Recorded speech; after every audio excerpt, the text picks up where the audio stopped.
Hi, my name is Jason Serrano, and I wanted to discuss communication and how important certain aspects of communication are, specifically pertaining to smells, appearance, and touching. I worked in a group home for people with developmental disabilities for 15 years in New York City. And these three things were very important to keep in mind throughout our day, every day, 24/7, through the entire time we worked with the individuals. The first one being smell. Smell was very, very important in the group home setting. It was what we communicated with the smell. Many times we didn't even know.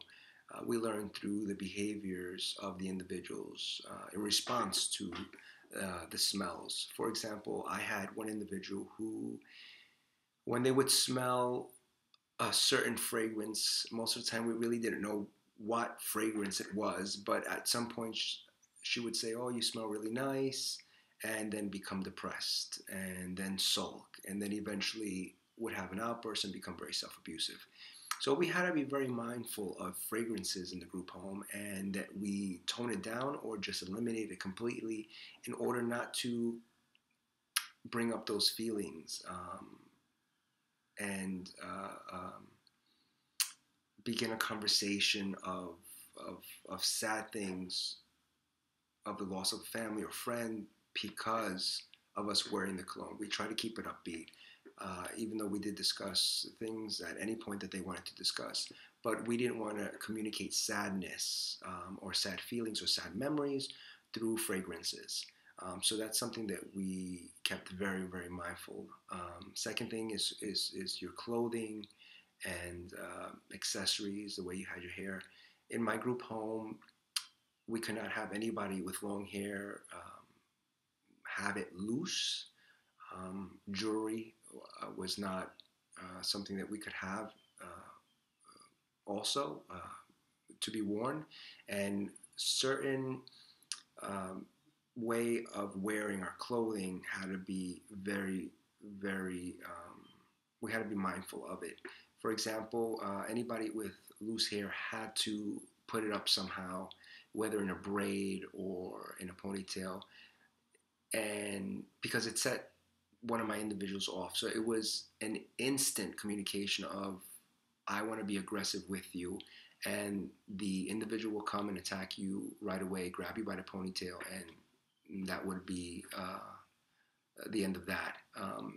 The individual also had something with earrings and chains and fitted clothing. If it was too fitted where it showed too much of the contours of the person's body, then it would cause an immediate behavior. So we had to be very, very mindful of what we wore because we didn't want to communicate that we were wanting an altercation.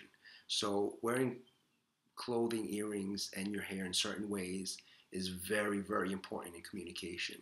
And I definitely learned that and was reminded of that recently. Uh, the third thing is touching, and you have to be very aware of when it's appropriate to use touch as a form of communication. Um, Touching is not always appropriate, and sometimes it is. It just depends on the situation. With my experience, some of my individuals could not be touched at all. It would immediately cause a behavior, and touching them was communicating to them that you are being physically aggressive towards them, even if it was a simple brush on the shoulder or just a bump.